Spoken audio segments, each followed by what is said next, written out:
역대하 28장 16절부터 23절까지 다 함께 읽겠습니다. 그때에 아하스 왕이 앗수르 왕에게 사람을 보내어 도와주기를 구하였으니 이는 에돔 사람들이 다시 와서 유다를 치고 그의 백성을 사로잡았음이며 블레셋 사람들도 유다의 평지와 남방 성읍들을 침노하여 벳세메스와 아얄론과 그데롯과 소고 및 그 주변 마을들과 딥나 및 그 주변 마을들과 김소 및 그 주변 마을들을 점령하고 거기에 살았으니 이는 이스라엘 왕 아하스가 유다에서 망령되이 행하여 여호와께 크게 범죄하였으므로 여호와께서 유다를 낮추심이라. 앗수르 왕 디글랏 빌레셀이 그에게 이르렀으나 돕지 아니하고 도리어 그를 공격하였더라. 아하스가 여호와의 전과 왕궁과 방백들의 집에서 재물을 가져다가 앗수르 왕에게 주었으나 그에게 유익이 없었더라. 이 아하스 왕이 곤고할 때에 더욱 여호와께 범죄하여 자기를 친 다메섹 신들에게 제사하여 이르되 아람 왕들의 신들이 그들을 도왔으니 나도 그 신에게 제사하여 나를 돕게 하리라 하였으나 그 신이 아하스와 온 이스라엘을 망하게 하였더라. 아멘. 지금 진행하고 있는 한 오디션 프로그램을 제가 봤는데요. 본선에 진출한 참가자들이 이제 팀을 이루어서 경연하는 라운드였습니다. 이기는 팀이 이제 다음 라운드에 진출하는 거예요. 남성 2인조 팀과 그 다음에 혼성 3인조, 여성 2명, 남성 1명 이렇게 팀이 이제 대결을 벌이는 거예요. 2인조 팀, 즉 남성 2인조 팀은요, 아주 두 사람의 목소리 톤에 잘 맞는 발라드 곡을 선택했어요. 노래를 너무 잘하더라고요. 두 사람 다 아주 가창력도 뛰어나고 또 화음도 잘 어울렸어요. 게다가 그 곡이 갖고 있는 어떤 그런 깊은 감성까지 잘 전달한 아주 훌륭한 그런 공연이었습니다. 그리고 이제 3인조 팀의 차례가 됐어요. 잠깐 이제 그 참가자들 인터뷰하고 뭐 이런 내용 준비하는 내용들이 나오는데 봤더니 그 팀에 그 모든 참가자들이 가장 피하고 싶은 참가자가 있었더라고요. 이제 그분을 인터뷰를 하는데 이렇게 이야기를 해요. 팀 미션이 쉬운 게 아니기 때문에 자기도 굉장히 많이 떨고 있고 긴장하고 있다는 거예요. 그래서 이번 라운드를 준비하면서 고민도 많고 생각도 참 많았는데 다른 두 팀원이 격려해 주니까 자기가 자신감을 갖게 됐다고 그래요. 뭐라고까지 이야기하냐면 그래서 다음 라운드에 올라가면 나 혼자 경연을 해야 되는데 그렇게 할 수 있을까 하는 마음이 들 만큼 그 팀원들을 의지하게 됐다고 이야기를 하더라고요. 이제 두 팀의 무대가 다 끝났어요. 심사위원들도 참가자들도 다 감탄을 하면서 박수를 보내더라고요. 어느 정도 잘했냐면 심사위원들이 잘한 팀을 선택하는데 한숨을 쉬는 거예요. 그러니까 둘 중에 한 팀이 떨어지는 게 너무 아쉬울 만큼 두 팀이 다 잘한 거예요. 그리고 이제 심사위원들이 두 팀에 관한 심사평을 하는데 참 인상적인 대목이 있었어요. 어떤 심사위원이 이렇게 이야기하더라고요. 듀엣이나 트리오로 나왔을 때는 서로가 서로를 믿어야 하잖아요. 3인조 팀은 서로가 서로를 믿고 의지하는 게 얼굴 표정으로 다 나타났어요. 서로에 대한 믿음이 고스란히 드러난 무대였습니다. 그런데 2인조 팀은 약간 못 믿는 표정과 못 믿는 음과 못 믿는 제스처를 보여줬어요. 그 점이 조금 아쉬웠어요. 이렇게 이야기를 해요. 결과가 어떻게 됐냐면요. 심사위원 7명 전원이 3인조 팀을 선택을 했고 3인조 팀이 이기고 다음 라운드에 진출하게 됐어요. 나중에 그 3인조 팀의 일원 중에 한 명이 이렇게 인터뷰하더라고요. 나는 우리 팀을 믿었고 그래서 무섭지 않았습니다. 이렇게 이야기하더라고요. 제가 그걸 보면서 이런 마음이 들었어요. 사람이 사람을 믿고 의지해도 이렇게 만족스러운 공연을 하는데 사람이 사람을 의지한다는 건 부족한 사람이 또 부족한 사람을 의지하는 거고 연약한 사람이 역시나 연약한 사람을 의지하는 거예요. 그럼에도 불구하고 이렇게 서로 힘이 되고 용기가 되어서 그 긴장된 무대를 잘 치러내는데 말입니다. 하물며 사람이 하나님을 믿고 의지한다면 완전하시고 완벽하신 하나님, 그 어떤 것도 모자람이 없으신 최고이신 하나님, 사람이 하나님을 의지하고 믿는다면 과연 그의 삶이 어떻게 될까? 말해 뭐 하겠습니까? 그 무슨 생각을 하든 상상 그 이상일 것입니다. 오늘 본문은 그때에 이렇게 시작합니다. 그때에. 이 단어는 앞에 언급된 상황 전체를 설명하는 단어입니다. 20세에 왕이 된 아하스는 하나님 보시기에 정직하게 행하지 않았습니다. 하나님의 말씀에 불순종했고 어린 자녀를 불태워 제물로 바치기까지 우상 숭배를 했습니다. 그래서 하나님께서는 유다를 아람과 북이스라엘 손에 넘기셨고 아람과 북이스라엘이 유다에 침입해서 많은 백성들이 살육당하고 사로잡혀갔습니다. 그때에는 바로 이 모든 상황을 의미합니다. 그리고 이어지는 본문의 내용을 보게 되면 17절에 에돔 사람들이 다시 와서 유다를 칩니다. 우리 본문에는 이는 에돔 사람들이 다시 와서 이렇게 되어 있는데 원문은 약간 순서가 달라요. 다시 에돔 사람이 이렇게 시작을 해요. 그래서 아람과 북이스라엘의 공격에 이어서 다시 에돔이 유다를 공격했다라고 하는 사실을 지금 강조하고 있는 거예요.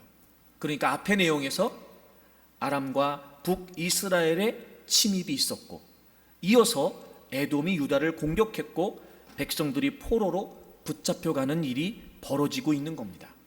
18절을 보시게 되면 에돔뿐만 아니라 블레셋도 쳐들어오게 되지요. 그래서 약탈하고 침략하고 많은 영토를 점령하게 됩니다.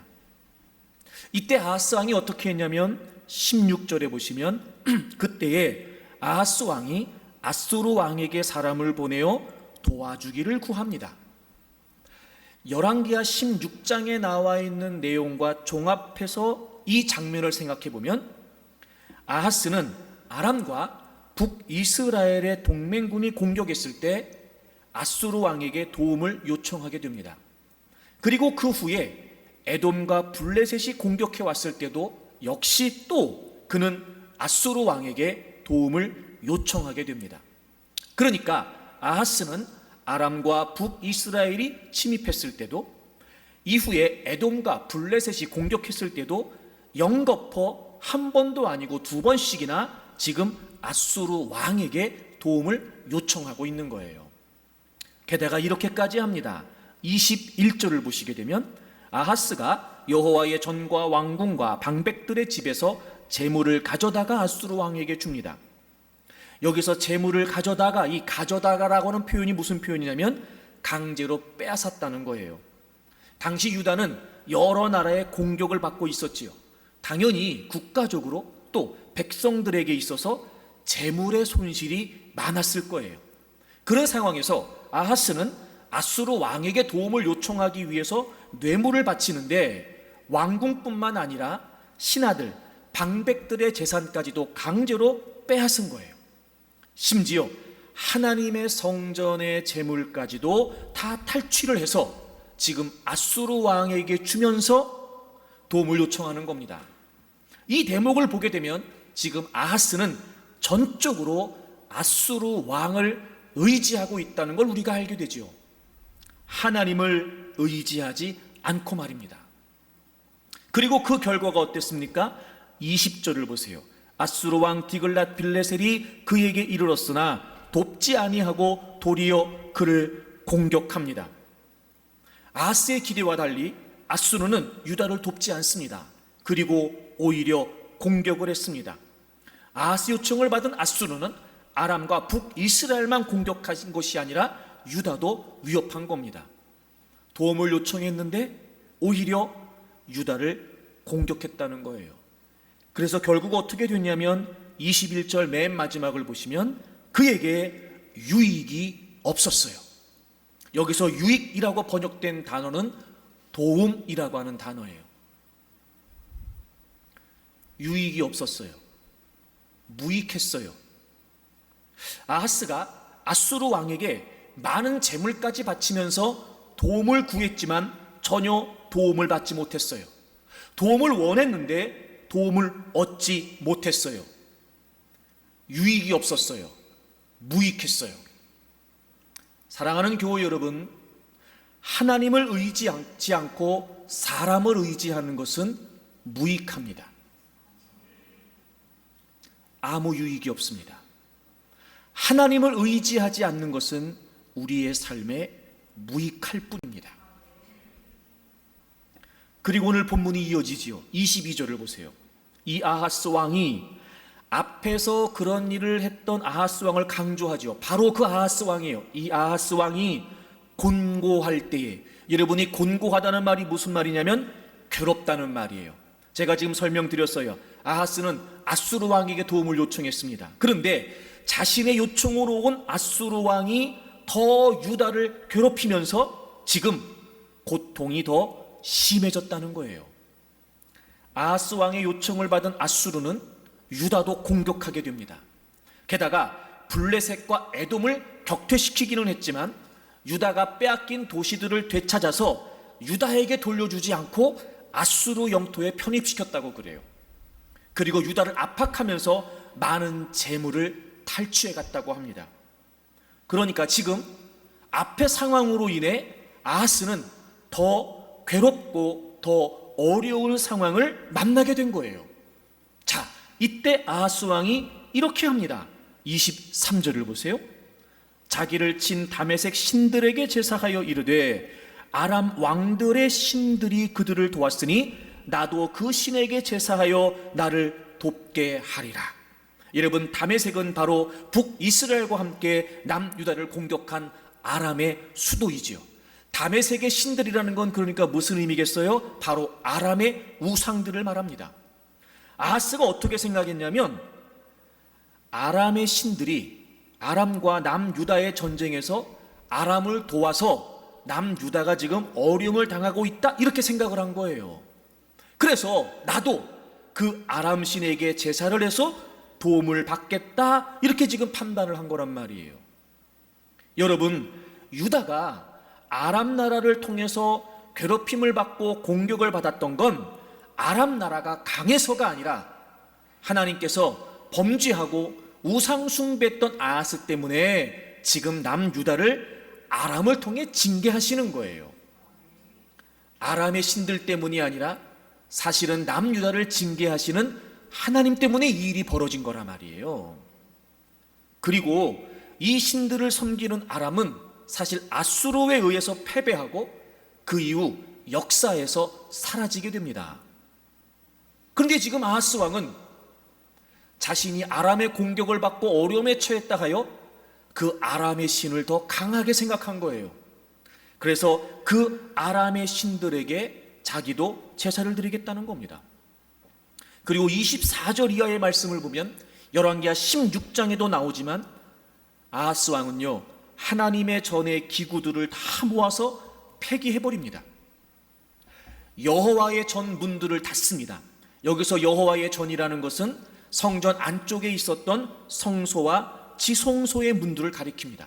즉 아하스는 성전의 안쪽을 다 폐쇄합니다. 그리고 어떻게 했어요?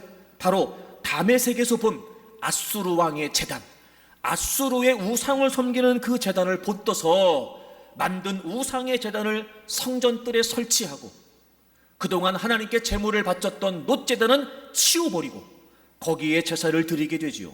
그리고 하나님의 성전의 구조까지 마음대로 바꿔버리게 됩니다. 그리고 24절 뒷부분에 보시면 예루살렘 구성마다 제단을 쌓습니다. 이 구성마다라고 하는 말이 모든 모퉁이래요. 그러니까 예루살렘 성에 있는 모든 모퉁이마다 우상의 제단을 설치해 놓은 거예요. 25절을 보세요. 그것만으로도 모자라서 유다 각 성읍에 산당을 세웁니다. 예루살렘의 모든 모퉁이뿐만 아니라 각 성읍들의 우상 숭배를 위한 산당을 세워요. 그리고 우상에게 제사를 지냅니다. 그것이 하나님을 진노하게 합니다. 여러분, 아하스 왕은요, 하나님을 의지하지 않고 아수르 왕을 의지했습니다. 그건 정말 무익한 일이었습니다. 오히려 상황은 더 어려워지고 곤고해졌습니다. 그는 그때 이제는 전적으로 우상을 의지하게 됩니다. 하나님을 의지하지 않고 말이죠. 하나님을 의지하지 않고 사람을 의지했던 아하스가 더 곤고해지고 어려워진 상황에서 역시 하나님을 의지하지 않습니다. 그리고 도리어 우상을 의지합니다. 그래서 결국 이렇게 됩니다. 23절 맨 마지막을 보세요. 그 신이 아하스와 온 이스라엘을 어떻게 했어요? 망하게 합니다. 하나님을 의지하지 않고 우상 숭배했던 결과가 뭐였어요?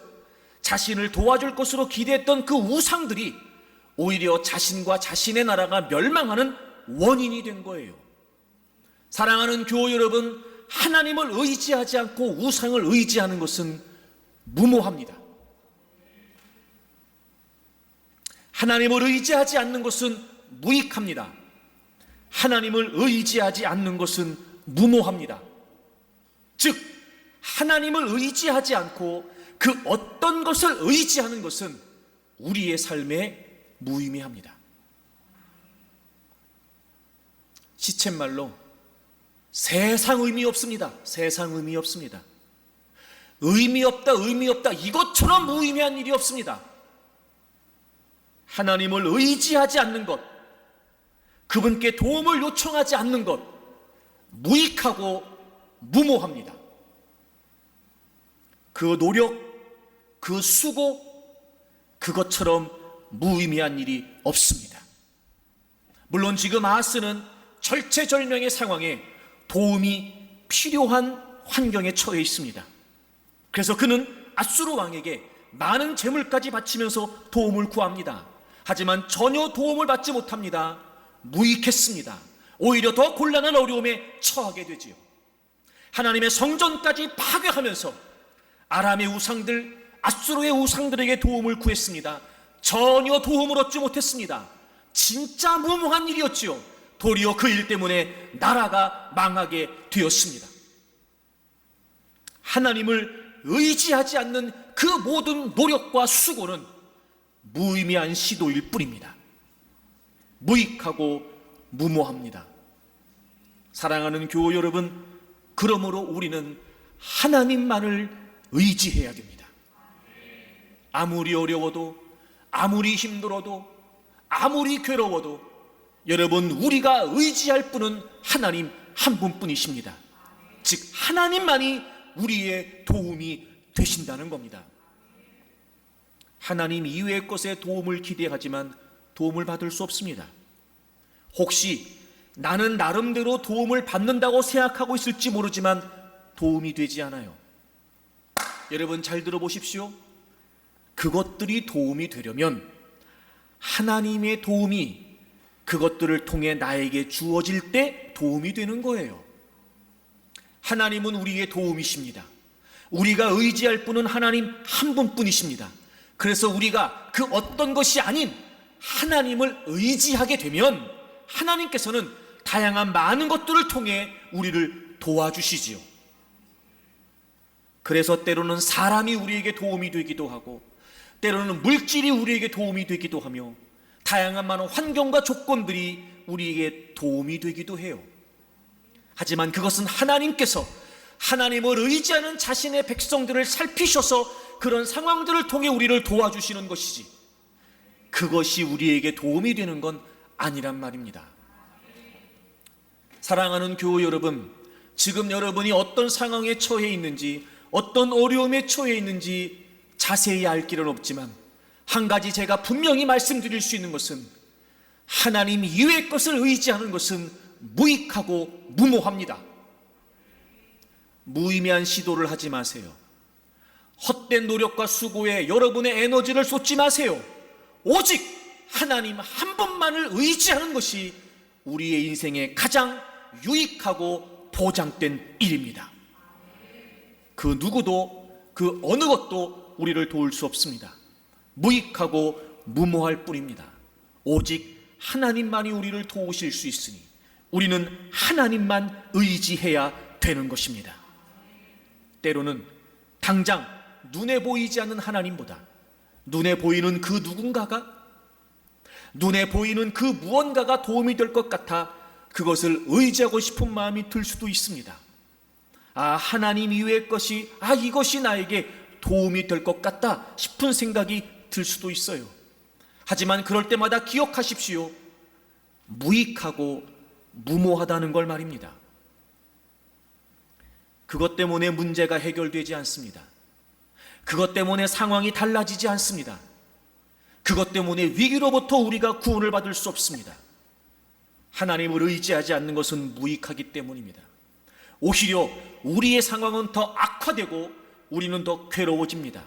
그래서 그것들이 오히려 우리에게 도움이 되는 것이 아니라 실패와 포기의 이유가 됩니다. 하나님을 의지하지 않는 것은 무모한 일입니다.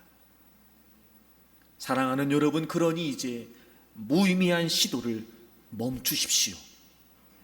하나님만 의지하십시오. 하나님은 계속해서 이스라엘 백성들에게 하나님만 의지하도록 가르치세요. 근데 이스라엘 백성들은 한결같이 하나님 이외의 것을 의지하게 되지요. 여러분, 우리 이사야 30장을 좀 찾겠습니다. 오늘을 하나님의 백성으로 살고 있는 우리에게도 필요한 말씀이에요. 이사야 30장. 배경은 그렇습니다. 하나님을 의지하는 것만으로 충분하지 않다고 생각했던 이스라엘이 애굽이라고 하는 나라하고 정치적으로 군사적으로 동맹을 체결해요. 그래서 자신들의 안전을 보장받고자 했습니다. 그때 이사야 선지자가 이스라엘 백성들의 이야기합니다. 먼저 7절을 보세요. 이사야 30장 7절. 애굽의 도움은 헛되고 무익하다. 지금 이스라엘은 애굽에게 도움을 요청하려고 그래요. 즉 애굽을 의지하고 있어요. 그런데 이사야 선지자가 분명히 얘기합니다. 애굽의 도움은 헛되고 무익하다. 그건 다 무의미한 시도라는 거예요. 그래서 그건 불신앙이고 그건 우상숭배가 된다는 겁니다. 그래서 이스라엘 백성들이 이렇게 이야기합니다. 15절을 보세요. 15절. 주 여호와 이스라엘의 거룩하신 이가 이같이 말씀하시되, 너희가, 즉 애굽을 의존하려고 했던 이스라엘 백성들, 너희가 돌이켜 조용히 있어야 구원을 얻을 것이다. 구원이 누구에게 있어요? 하나님께 있단 말이에요. 애굽에 있지 않단 말이에요. 그러니까 애굽을 의지하려고 했던 너희들 다 돌이켜라. 다 돌이켜라. 그리고 조용히 하나님을 바라보라는 거예요. 그러면 하나님께서 너희들을 구원해 주실 것이라는 거예요. 잠잠하고 신뢰해야 힘을 얻을 것이다. 잠잠하고 신뢰해야 힘을 얻을 것이다. 그들이 의존했던 애굽으로부터 돌이켜서 하나님을 바라보고 하나님을 신뢰하고 하나님 앞에 있을 때 그들은 힘을 얻을 수 있고 구원을 얻을 수 있다는 겁니다. 여러분은 지금 하나님을 의지하고 계십니까? 아니면 하나님 이외의 것들을 의지하려고 하십니까? 하나님 이외의 그 어떤 것도 우리는 의지해서는 안 됩니다. 세상 힘에 기대어 안전을 도모하는 것은 무익합니다. 아무런 의미가 없는 무의미한 시도일 뿐입니다. 삶에 대한 염려가 있다는 거 압니다. 그게 얼마나 고민되고 그게 얼마나 우리에게 불안한지 압니다. 하지만 그렇다 하여 스스로 안전보장을 간구하려고 찾아다니는 것, 여러분, 그것처럼 무모한 일이 없습니다. 오히려 그것들은 우리에게 실망을 안겨다 줍니다. 오히려 그것들은 우리에게 절망하게 하지요. 그러니 모든 무의미한 시도를 멈추고 돌이켜 하나님만 의지해야 합니다. 정말 주님의 이름으로 부탁합니다. 삶의 모든 문제들을 여러분 스스로 해결하려고 했던 것을 멈춰야 됩니다. 그리고 하나님을 의지해야 됩니다. 하나님을 의지하는 것이야말로 평화와 안전을 보증해주는 가장 확실한 방법이 됩니다. 하나님을 의지하는 것만이 진정한 힘을 얻을 수 있는 가장 확실한 길이며, 하나님을 의지하는 것만이 그 모든 어려운 상황으로부터 구원받을 수 있는 가장 분명한 길입니다. 그러니 여러분, 하나님을 의지하셔야 됩니다. 하나님만 의지해야 됩니다. 하나님을 의지하지 않는 건 무익합니다. 하나님을 의지하지 않는 건 무모합니다. 그러므로 우리는 진정한 우리의 도움이 되시는 유일한 하나님, 바로 그분만을 의지해야 합니다. 그럼 여러분, 아하스가 왜 이런 무의미한 시도를 하는 걸까요? 그것도 반복해서 말입니다. 아람과 북이스라엘이 쳐들어오고 에돔과 블레셋이 쳐들어왔어요. 그때 아수르의 도움을 요청하지요. 그건 그렇다고 칩시다. 그것도 그래서는 안 되지만, 근데 그렇게 해서 더 상황이 어떻게 됐어요? 더 어려워졌어요. 오히려 도움을 요청했던 그 아수르가 이제는 공격하면서 위협을 가해요. 근데 희한한 건, 그럼에도 불구하고 그는 또다시 우상을 찾아요. 희한한 건, 아하스가 하나님을 모르지 않을 텐데 하나님은 찾지 않고 아수르 왕을 찾고 우상을 찾으면서 계속 그는 지금 이 무의미한 시도를 반복하고 있단 말이에요. 어려운 상황을 만났어도 그랬고, 그래서 더 어려워졌음에도 불구하고 또 그랬어요. 여러분 보세요. 어렵다고 다 하나님 의지하는 거 아니에요. 상황이 힘들어진다고 다 하나님 의지하는 거 아니에요. 힘들다고 해서 다 하나님 의지하는 거 아니에요. 참 희한하죠? 상황이 어려워지면 더 하나님 찾을 것 같고, 힘들어지면 더 하나님께 매달릴 것 같잖아요. 근데 아하스 왕을 보니까 그게 아니에요, 여러분. 왜 이렇게 된 걸까요, 여러분? 자, 오늘 본문으로 다시 돌아오세요. 아하스 왕에 관해서 이렇게 설명합니다. 이는 그의 조상들의 하나님 여호와를 뭐 했어요? 버렸어요. 이미 하나님의 징계가 있기 전부터 그는 하나님 말씀에 불순종하고 우상 숭배를 했던 이유가 뭐였어요? 이미 아하스는 하나님을 뭐 했다고요? 버렸다고요. 그리고 어려움이 생긴 거잖아요. 아람과 북이스라엘이 동맹에서 쳐들어오고, 에돔이 쳐들어오고, 블레셋도 쳐들어오고, 하나님 의지하지 않아요. 도움을 요청했던 아수르는 오히려 유다에게 더 위협적인 세력이 되어버렸어요. 근데 하나님 의지하지 않아요. 왜요? 이미 아수르는 하나님을 버렸어요. 여러분, 이게 무슨 말일까요? 이게 무슨 말일까요? 어려움이 닥쳤어요. 문제가 생겼어요. 더 어려워져요. 더 힘들어져요. 근데도 아하스는 계속 무의미한 시도를 해요. 이유가 뭐였을까요? 그는 애초부터 하나님을 의지하려고 하는 의지가 없었어요. 하나님을 버렸다는 말이 그 말이에요. 애초부터 하나님을 의지의 대상으로 여기지 않았단 말이에요. 즉, 본인 스스로가 하나님을 의지하려고 하는 의지가 없었어요. 아하, 하나님을 의지한다, 하나님의 도움을 요청한다, 모르지 않아요. 그런데 왜 하나님을 의지하고 계속해서 무익하고 무모한 시도를 하게 되는 걸까? 의지가 없는 거예요. 어렵다고 하나님 찾는 거 아니더라고요. 힘들어진다고 하나님께 매달리는 거 아니더라고요. 어려우니까, 힘드니까 그 상황이나 환경에 의해 하나님 찾는 게 아니고요. 어떤 상황에서도 나는 하나님만을 의지해야 된다. 하나님만이 나의 의지이시고 하나님만이 나의 도움이시다라고 하는 의지가 있어야 하나님 의지하는 거예요. 의지가 의지하게 합니다. 우리가 정말 중요한 사실을 간과하고 있는 거예요. 우리는 내가 의지를 가지려고 하지 않아요. 그래서 우리는요, 상황이 좋으면 하나님 안 찾아요. 정말 하나님을 의지한다면요, 상황이 좋아도 하나님 찾습니다. 왜 그럴까요? 그 상황이 언제까지 이어질지 모르거든요. 그 좋은 상황도 하나님이 허락해 주신 거거든요. 그러니 하나님을 의지하려고 하는 의지가 있는 사람은 상황 관계없어요. 문제 상관없다고요. 조금 쉬운 상황, 조금 어려운 상황 상관없어요. 왜? 늘 그는 하나님을 의지하려고 하는 의지가 있으니까요. 근데 하나님을 의지하려고 하는 의지가 없는 사람은요, 좋으면 당연히 하나님 안 찾아요. 힘들다고 하나님 찾을까요? 아니요, 그렇지 않습니다. 지금 코로나 팬데믹 상황에 다 힘들고 어렵고 불안하다고 말해요.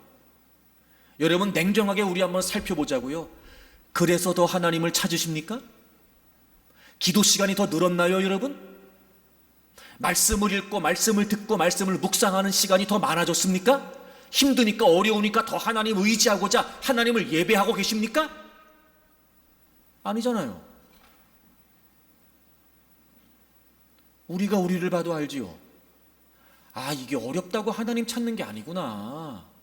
아, 이게 어려워서 기도가 되는 게 아니구나. 아, 이게 어렵다고 하나님 의지하는 게 아니구나. 아니에요, 여러분. 의지가 의지하게 하는 거예요. 사랑하는 여러분, 정말 힘들고 어려운 시기를 보내고 계시지요. 개인적으로, 가정적으로, 또 여러분 삶에서 많은 어려움들이 있으시지요. 하나님을 의지해야 되고 하나님께만 도움을 요청해야 되는데, 여러분이 의지를 가지셔야 됩니다. 그래, 하나님만 의지하자. 그래, 하나님께만 매달리자. 누가 나한테 도움이 될 수 있고 그 부분들 나에게 도움이 될 수 있을까? 그것도 다 하나님이 베푸신 은혜지. 그래, 난 하나님만 바라볼 거야. 그래서 어떤 상황에서도 흔들림 없이 하나님을 의지하려고 하는 의지가 있을 때 우리는 하나님을 의지하고 하나님의 도우심을 구할 수 있게 된다는 거예요. 여러분, 의지를 갖고 하나님을 의지하세요. 하나님을 의지하겠다고 이제 의지를 가지세요.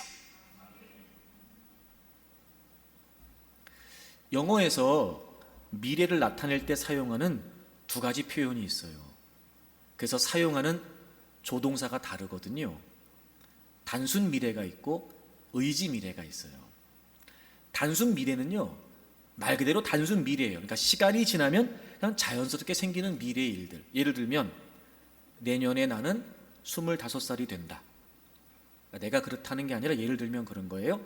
내년에 나는 25살이 된다. 이건 시간이 지나면 자연스럽게 25살이 되는 거죠. 아니, 어느 누가 나는 내년에 꼭 25살이 되고 말 거야, 이런 사람은 없잖아요. 이렇게 자연스럽게 주어지는 미래는 단순 미래예요. 의지 미래는 뭐죠? 주어의 생각이나 주어의 의지가 담겨져 있는 미래가 의지 미래예요. 예를 들면 그가 올 때까지 기다리겠다. 기다려도 되고 안 기다려도 되는데 기다리겠다. 혹은 기다릴 수 없는 상황일지 모르지만 그를 꼭 만나야 되니까 나는 기다릴 거다. 이렇게 나는 꼭 그를 기다릴 거야. 이런 식으로 자신의 주어의 의지가 담겨져 있는 게 바로 의지미래예요. 저는 신앙을 생각할 때마다 우리의 신앙은 단순 미래가 아니고 의지 미래다, 이런 마음이 들어요. 왜냐하면 우리의 미래를 책임지시는 분은 주님이시잖아요. 근데 하나님은 우리에게 자유의지를 주셨어요. 하나님을 의지해야 되는 우리가 의지할 수도 있고 의지하지 않을 수도 있어요. 그냥 되는 대로, 그냥 주어지는 대로, 시간 흐르는 대로 그렇게 살아요. 신앙생활 하면서도 단순 미래로 사는 거죠. 의지 미래는 뭐예요? 내가 주님을 의지한다. 어떤 상황에도 내가 하나님만 내가 바라보겠다. 이렇게 자신의 의지를 가지고 하나님을 의지하는 거예요. 그러면 하나님이요, 우리의 미래를 하나님의 선하신 뜻 안에 열어가시죠. 이게 의지 미래예요. 그러니까 저는 신앙은 단순 미래가 아니라 의지 미래라고 생각이 돼요. 아마 여러분 이 노래 다 아실 거예요. 이 노래 중에 보면 이런 가사가 나와요. 나이는 숫자, 마음이 진짜. 이 노래 가사에 이런 댓글이 달린 걸 봤어요. 나이 먹는 건 단순 미래, 마음 먹는 건 의지 미래. 나이 먹는 건 시간이 지나면 어쩔 수 없어요. 하지만 그렇게 살지 않겠다는 거잖아요. 나이는 숫자에 불과하고 뭐가 진짜라고요? 마음이 진짜라고, 의지가 진짜라고요. 그러니까 나는 나이 먹는 대로, 시간 흐르는 대로 살지 않고 의지를 가지고 살아보겠다는 거 아니에요? 여러분, 세상 사람들도 그런 노래에 열광하더라고요. 그게 얼마나 힘이 되고 용기가 되는지 모르지만 말입니다. 그렇게 단순 미래가 아니라 의지 미래로 살겠다는 거잖아요. 여러분은 어떤 의지가 있으십니까? 여러분은 어떤 결단이 있으십니까? 여러분은 여러분의 미래에 관해 고민하고 염려하면서 어떤 의지를 가지고 살기로 결단하십니까? 다른 건 다 무의미합니다. 무익하고 무모할 뿐이죠. 하나님을 의지하면 돼요. 그 의지가 우리의 미래를 열어가는 거예요. 셰익스피어의 4대 비극 중에 하나인 오델로에 보면 이런 대사가 나와요. 우리의 몸은 정원이요, 우리의 의지는 정원사다. 게을러서 불모지가 되든 부지런히 걸음을 주어 가꾸든 그것에 대한 권한은 우리 모두의 마음에 달려있다. 여러분, 정원은 정원사가 얼마나 아름답게 가꾸느냐에 따라 달라지죠. 우리의 몸은 정원이래요. 즉 우리의 삶은 정원이고, 그 우리의 삶을 가꾸는 정원사가 뭐라고요? 의지라고요. 의지.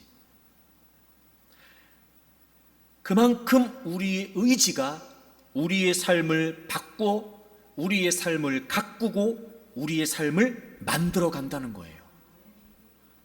이만큼 우리의 인생에 있어서 의지가 중요하다는 거예요.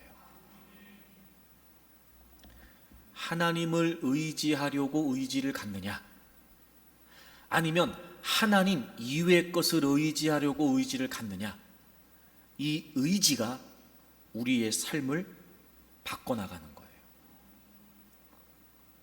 당장의 문제 때문에 흔들릴 거 없습니다. 지금 우리가 겪고 있는 상황 때문에 괴로워할 거 없습니다. 어떤 상황에서도 우리는 하나님을 의지하기로 의지를 가지면 돼요. 그러면 하나님을 의지하려고 하는 여러분의 의지를 통해 하나님은 우리의 믿음 가운데, 우리의 삶 가운데 역사해 주시는 거예요. 의지가 중요합니다. 저절로 되지 않아요. 그러니 오늘 무엇보다 우리가 결단해야 될 것은, 나는 이제부터 하나님만을 의지하겠다. 이제는 무모하고 무익한 하나님 이외의 것들을 의지하는 시도를 멈춰야 됩니다. 그리고 하나님을 의지하기로 결단해야 됩니다. 반드시 여러분의 그 의지, 하나님만을 의지하겠다는 그 의지가 그 문제로부터 우리를 벗어나게 할 것이고, 그 위기로부터 우리를 건져줄 거예요. 왜냐하면 하나님만이 우리의 진정한 도움이기 때문에 그렇습니다. 그럼 이제 여러분, 하나님을 의지하겠다 이렇게 마음 먹었으면 하나님을 의지하는 게 뭔지를 알아야죠. 하나님을 의지하는 게. 왜 아하스가 하나님을 의지하지 않았냐면 이미 하나님을 버렸기 때문이었어요. 그러니까 하나님을 의지하지 않는 건 하나님을 버린 거예요. 그럼 여러분 반대로 하나님을 의지하는 건 뭐겠어요? 하나님 붙드는 거예요. 하나님을 의지하겠다, 의지를 갖는 게 뭐예요? 하나님 붙잡는 거죠. 하나님께 매달리는 거예요. 하나님을 의지한다, 즉 하나님을 붙든다, 하나님께 매달린다. 이러면 이게 무슨 의미냐면, 자, 성경을 찾겠습니다. 열왕기하 18장입니다. 아이러니하게도 아하스의 아들인 히스기야는 그의 아버지와 달리 하나님을 전적으로 의지하지요. 열왕기하 18장 5절을 보세요. 히스기야가 이스라엘 하나님 여호와를 의지하였는데 그의 전후 유다 여러 왕 중에 그러한 자가 없었어요. 히스기야는 하나님을 의지했어요.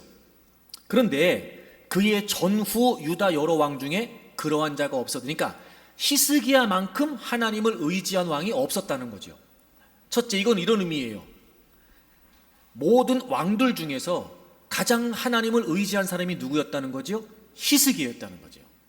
유다 전후에 그런 왕이 없었으니까. 두 번째, 동시에 이런 의미도 있죠. 그러니까 히스기야가 하나님을 의지했던 그 모습이 진짜 하나님을 의지하는 거예요. 그런 의미인 거예요. 히스기야가 하나님을 의지했다. 그게 무슨 말이에요? 6절. 곧. 그러니까 히스기야가 하나님을 의지했어요. 곧. 그게 무슨 의미냐? 히스기야가 하나님을 의지했다는 건 이거예요. 그가 여호와께 연합하여 그에게서 떠나지 않는 거예요. 아하스는 하나님을 버렸기 때문에 하나님을 의지하지 않았어요. 그러니까 하나님을 의지한다는 게 뭐예요? 하나님 붙잡는 거예요. 그게 무슨 말이에요? 여호와께 연합해서 그에게서 떠나지 않는 거예요. 자, 근데 여기서 그가 여호와께 연합한 거예요. 히스기야가 하나님께 연합한 거예요. 하나님이 히스기야에게 연합하신 게 아니라 히스기야가 하나님께 연합한 거예요. 그리고 히스기야가 하나님을 떠나지 않은 거예요. 이 말을 7절은 이렇게 설명하죠. 여호와께서 그와 함께 하셨다. 그러니까 하나님이 히스기야와 함께 하셨다, 이 말이 무슨 말이에요? 히스기야가 의지를 갖고 하나님께 연합한 거예요. 히스기야가 의지가 없었는데 하나님이 무조건 히스기야와 함께 하신 게 아니에요. 이미 히스기야는 하나님을 떠나지 않으려고 의지를 가졌어요. 소위 하나님을 붙들고 있었어요. 하나님께 매달리고 있었어요. 하나님을 떠나면 안 된다, 하나님께 떨어지면 안 된다. 그래서 그가, 히스기야가 하나님께 연합했다고요. 그러니 그는 하나님을 떠날 리가 없어요. 사실은 그건데 그 모습을 성경은 다시 이렇게 표현해요. 하나님께서 그와 함께 하셨다. 자, 보세요 여러분, 우린 하나님이 우리와 함께 하시기를 원하죠. 하나님 저와 함께 해주세요, 하나님께 저를 도와주세요 라고 말해요. 그 말은 내가 하나님을 바라보지 않고, 내가 하나님을 의지하지 않고, 내가 하나님을 믿지 않는데 그저 하나님이 나와 함께 하셔서 모든 일을 다 잘되게 하신다, 이게 아니고, 이미 내가 하나님을 하나님으로 인정하고 하나님을 믿고, 그래서 하나님을 의지하니까 하나님을 떠날 수 없고 하나님께 떨어질 수 없고, 그래서 그분께 연합하는 거예요.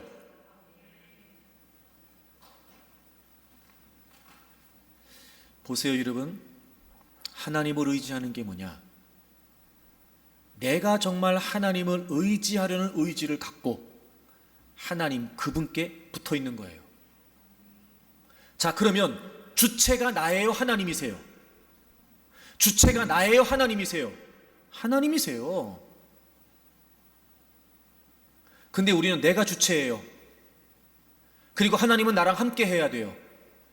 그리고 무조건 내가 원하는 대로 도와줘야 돼요. 우리는 하나님이 함께 하신다는 걸 그렇게 이해해요. 아니요, 히스기야가 하나님을 의지했던 건 그게 아니에요. 유다 전후 왕 중에 그런 사람이 없었어요. 히스기야가 하나님을 의지한 모습이 진짜 하나님을 의지하는 거예요. 내가 하나님만 의지해야 되겠다 의지를 갖고 정말 그랬다면 어떻게 해야 돼요? 하나님께 붙어 있어야 돼요. 무슨 말이에요? 하나님이 어디로 가시는지 따라가는 거예요. 하나님이 어디로 인도하시는지 따라가는 거예요. 하나님이 어디로 이끄시든지 따라가는 거예요. 왜? 히스기야가 하나님을 떠나지 않은 거예요. 그게 연합한 거예요. 그게 하나님께서 그와 함께 하신 거예요. 그러니 그가 어디로 가든지 형통했어요. 당연한 거 아니겠어요, 여러분? 그러니까 여기서 그가 어디로 가든지가 무슨 의미예요? 자, 히스기야가 하나님께 딱 붙어 있어요. 연합돼 있어요. 근데 그래서 히스기야가 어디로 가든지 형통했대요. 그럼 히스기야가 어디로 간다는 게 히스기야 맘대로 가는 거예요? 아니지요. 이미 히스기야는 주체이신 하나님께 연합돼 있어요. 그래서 히스기야는 하나님을 떠나지 않아요. 무조건 하나님께 붙어 있어요. 그러니 히스기야가 어디로 가든지가 무슨 말이에요? 하나님께서 이끄시는 대로, 하나님이 인도하시는 대로. 히스기야는 지금 뭐 하고 있는 거예요? 따라가고 있는 거예요. 당연히 그 결과는 뭐겠어요? 형통이죠. 그럼요, 여러분. 하나님을 의지한다, 내가 하나님을 붙든다, 이게 무슨 말이에요? 내가 하나님께 붙어 있는 거예요. 내가 하나님께 연합하는 거예요. 자, 그럼 이제 결론적으로 이런 거예요. 내가 하나님께 붙어 있어요. 그분을 떠나지 않아요. 그분과 연합되어 있어요. 그게 하나님 의지하는 거예요. 그럼 이게 무슨 말이에요? 이제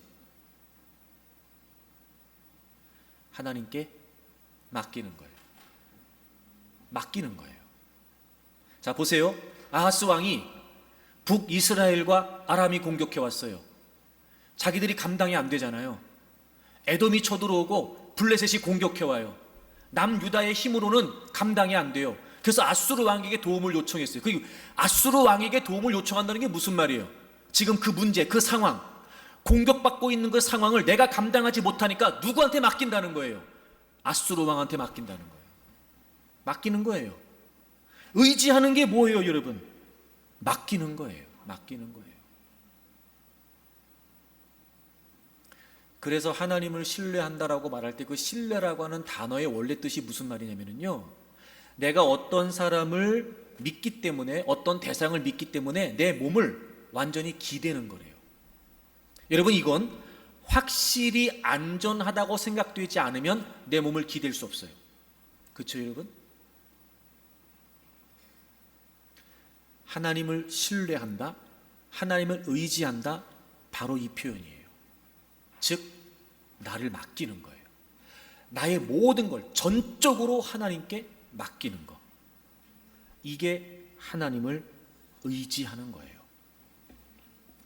자, 그럼 이제 제가 여러분에게 묻겠습니다. 나는 이제 하나님을 의지하려고 하는 의지를 갖고 있다면, 이제 우리는 하나님께 연합이 돼서, 즉 그분께 속한 자가 돼서, 그분께서 이끄시는 대로, 그분께서 원하시는 대로, 그분의 뜻에 따라 우린 그분에게서 떠나면 안 되니까 그렇게 살아가는 거예요.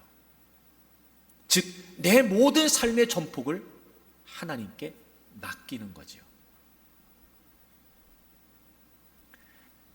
하나님을 의지한다, 이게 무슨 말이냐면 하나님께 맡긴다는 거예요. 나는 이미 그분께 속한 자가 됐어요. 나는 전적으로 그분께 맡겨요. 왜요? 그분을 믿으니까요. 여러분은 정말 하나님께 맡기시려고 합니까? 하나님을 의지하려고 의지를 갖는다는 건 그 말이에요. 내가 이제 하나님께 맡기겠다. 여러분의 모든 삶의 전폭을, 여러분의 모든 삶을 하나님께 맡길 수 있겠습니까? 맡기려고는 하십니까? 거봐요, 여러분. 의지가 의지하게 한다니까요. 하나님을 의지한다는 게 막연했지요. 그러다 보니까 나도 하나님을 의지하고 있는 줄 알았어요. 근데 하나님을 의지하는 건 하나님께 맡기는 거예요. 나한테 모자란, 내가 필요로 하는 어떤 힘이나 조건이나 상황을 하나님으로부터 얻어내겠다, 이게 의지가 아니고, 내가 하나님께 딱 달라붙어서, 즉 하나님께 내 모든 것을 맡기고 내가 가는 길은 그분께서 인도하시는 길이고, 내가 살아가는 삶은 그분께서 원하시는 삶이에요. 이게 하나님을 의지하는 거였어요. 여러분, 분명히 제가 말씀드립니다. 하나님 의지하지 않는 거 무익하고 무모합니다. 하나님을 의지하지 않고 또 다른 것들을 의지하는 그 모든 시도는 무의미합니다. 세상 의미 없습니다. 의미 없다 그것처럼 무의미한 일 없습니다. 이제 결단하셔야 됩니다. 나는 이제부터 하나님을 의지하겠다. 즉 하나님께 모든 걸 맡기겠다. 미국의 목회자이고 신학교 교수인 게리 토마스 목사가 이런 얘기를 했어요. 참된 믿음을 가늠하는 진정한 잣대, 참된 믿음을 가늠하는 진정한 잣대는 우리가 얼마나 성공했느냐가 아니라 우리가 얼마나 맡겼느냐이다. 정말 하나님을 믿는다면, 정말 그분을 신뢰한다면, 정말 그분의 뜻을 우리가 믿는다면 당연히 우리는 그분께 맡길 거예요. 그게 의지하는 거예요. 맡겨야 된다는 걸 알지만 맡기는 게 쉽지 않다. 조금이라도 맡기는 게 주저가 되는 여러분에게 도움을 드리고 싶습니다. 여러분, 제가 한 가지만 분명히 확실히 말씀드리죠. 우리가 하나님을 의지하여 우리의 모든 삶을 맡기게 되면 항상 그분은 우리에게 가장 좋은 걸 주세요. 왜 그럴까요? 왜 하나님은 우리에게 가장 좋은 걸 주시는 분일까요? 1986년 노벨 평화상을 수상한 유대인 작가 엘리 위젤은 홀로코스트 생존자였습니다. 1944년 15살의 나이로 그 악명 높은 독일 나치의 강제 집단 학살 수용소 아우슈비츠에 수감이 되죠. 그곳에서 부모님과 여동생을 잃고 그리고 말할 수 없는 고초를 겪게 됩니다. 그때 이야기를 그는 그의 자전적 소설인 나이트에서 생생하게 전하고 있고, 바로 이 소설을 통해서 노벨 문학 평화상을 받게 됩니다. 그 책에 보면 이런 대목의 이야기가 나와요. 어느 날 그 포로를 감시하는 사람 가운데 한 사람이 탈출을 계획했는데 그것이 독일 나치에 의해서 발각이 되게 됩니다. 그 사람 한 사람만이 아니었고 동조했던 유대인 2명과 그 사람의 시종이었던 피펠이라고 하는 소년도 있었대요. 그 셋도 함께 발각이 된 거예요. 그래서 그 독일 나치에 의해서 심한 고문을 당하고 이 3명이, 그 유대인 2명과 피펠이라고 하는 소년까지 이 3명이 교수대에 매달리게 됩니다. 이 2명의 유대인은 빨리 숨이 끊어졌는데 상대적으로 어린 이 소년은 몸무게가 가벼우니까 그 교수대에 매달려서 쉽사리 숨이 끊어지지 않고 계속 고통스럽게 매달려 있었던 거예요. 그걸 엘리 위젤이 보고 있었던 겁니다. 그런데 그 처참한 광경을 보고 있던 엘리 위젤의 뒤에서 누군가 말했는지 작은 소리가 들렸다 그래요. 하나님은 어디 계시는가? 도대체 어디 계시는가? 소년을 매단 밧줄은 여전히 흔들리고 있었고 깊어가는 고통으로 죽어가는 소년을 바라보면서 엘리 위젤은 또다시 그 소리가 들리는 것 같은 거예요. 하나님은 도대체 어디에 계시는가? 저렇게 고통스럽게 죽어가고 있는 저 소년, 왜 하나님은 그대로 내버려 두시는가? 어디 계시냐는 거예요, 하나님은. 그런데 그때 자신의 내면에 이런 응답이 들렸다는 거예요. 하나님이 어디 계시냐고? 여기 교수대에 매달려 계시지. 하나님은 거기 계셨다는 거예요.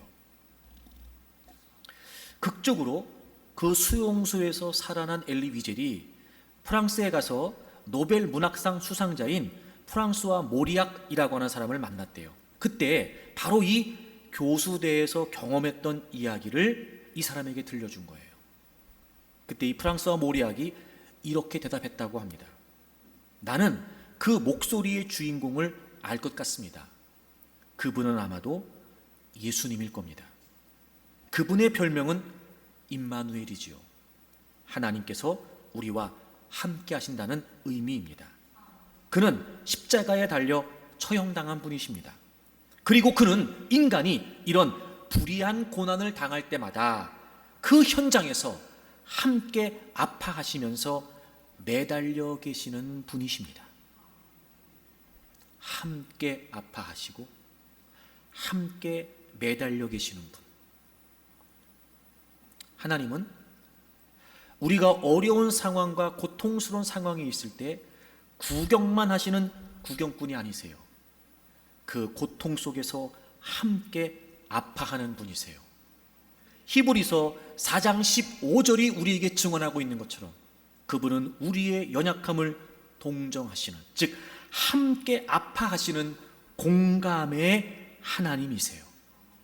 마치 자녀가 아프면 더 아파하는 부모님 같이, 아니 그 부모님보다 더 우리를 살피시는 그 하나님, 함께 아파하시고 함께 괴로워하시고 함께 고통에 참여하시고 우리와 언제나 함께 하시는 그 하나님, 바로 하나님은 공감하시는 하나님이세요.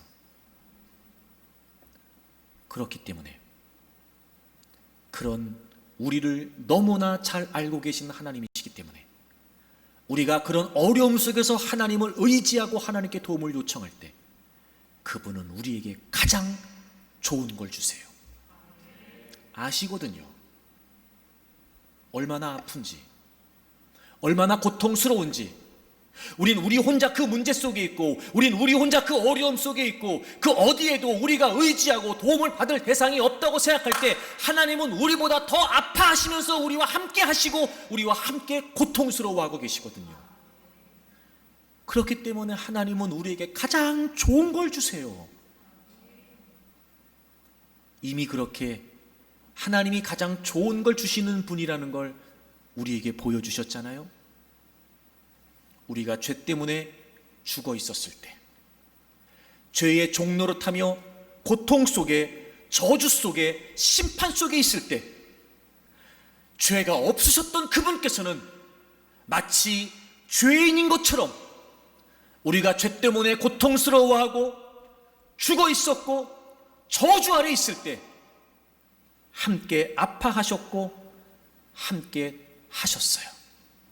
그걸 다 알고 계셨어요. 그랬던 그분께서 가장 좋은 걸 주셨어요. 바로 예수 그리스도를 우리 대신 내어주셨어요. 그분 때문에 우리는 그 죄로부터 구원받고 저주와 멸망 가운데 있었던 우리가 생명을 얻고 소망을 갖게 되었지요. 이미 하나님께서는 죄 때문에 고통스러워하고 있는 우리를 위해 가장 좋은 것, 예수 그리스도를 통한 구원을 주셨어요. 우리에겐 가장 좋은 것이지만 하나님께는 가장 큰 희생이었지요. 우리에겐 가장 필요한 거였지만 하나님께서는 가장 큰 아픔이셨을지도 몰라요. 우리를 사랑하셨던 그분, 우리를 공감하시는 그분, 함께 아파하시는 그분께서는 그래서 우리에게 가장 좋은 걸 주셨어요. 다시 한번 여러분에게 분명히 말씀드립니다. 우리가 하나님을 의지하여 하나님께 맡기게 되면 하나님은 우리에게 가장 좋은 것을 주십니다. 이미 우리에게 가장 좋은 예수 그리스도를 주셔서 우리에게 가장 좋은 영생을 주신 그 주님께서 이제 우리에게 어떤 상황에서도 우리가 그분께 맡기면 가장 좋은 걸 주실 것입니다. 그분이 선하시기 때문에 그래요. 그러므로 우리가 주님께 속한 자가 되었기에 이제 우리의 모든 삶의 전폭을 그분에게 맡기면 하나님은 가장 선한 길로 우리를 인도해 가실 겁니다. 여러분 한 분 한 분을 향하신 분명한 선하고 아름다우신 계획이 있으신 그분께서 비록 우리가 그 길을 걸어가는 여정에 어려움도 있고 고난도 있을 수 있으나 그럼에도 불구하고 우리가 하나님께 맡기고 그분을 의지하게 되면 하나님은 우리를 가장 좋은 길로 인도해 주시고 가장 좋은 것을 허락해 주시는 분이세요. 이제 어떻게 하시겠습니까? 여러분이 결정하시면 됩니다. 하나님을 의지하시겠습니까? 하나님께 맡기시겠습니까? 하나님을 떠나지 않고 그분과 연합하여 그분께 속한 자가 되어 그분이 이끄시는 것이 가장 선한 길임을 신뢰하고 그분을 따르시겠습니까? 사랑하는 교우 여러분, 아무리 힘들고 어렵다 하여 무익하고 무모한 시도를 하지 마십시오. 무의미한 시도 하지 마세요. 이제 하나님만 의지하십시오. 하나님께 맡기십시오. 이미 가장 좋은 걸 우리에게 주신 그분께서는 우리가 맡긴 우리의 모든 삶의 전폭을 가장 아름답게, 가장 선하게 이끌어 주실 줄로 믿습니다.